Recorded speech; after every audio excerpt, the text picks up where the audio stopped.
د خوبو تعبیر آس یعنی آسپه. حضرت دانیال علیه السلام فرمایلی دي چې عربي آس په خوب کې لیدل بزرګي او عزت تعبیر دی، او که وویني چې پر عربي آس سپور دی او آس یې تابع دی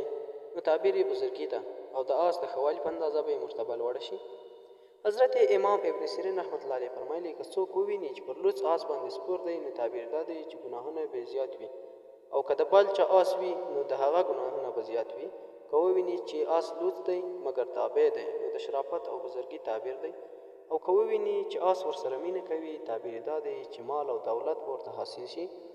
او که آس ورسره خبرې کوي نو تعبیر دا دی چې دای به داسې خبرې کوي چې خلک به ورته حیران وي، او که وویني چې ډېرې آس به د ده د کور سره راټولي نو تعبیر دا دی چې ډېر باران به کېږي او سیلاب به راځي، او که وویني چې آس یې چا پټ کړی نو تعبیر دا دی چې د ده عیال د هلاکېدو ویره ده، او که وګوري چې آس یې ورک شوی دی تعبیر دا دی چې ښځې ته به طلاق ورکوي. حضرت جعفر صادق رضی الله عنه فرمایلی چې آس په خوب کې لیدل د 5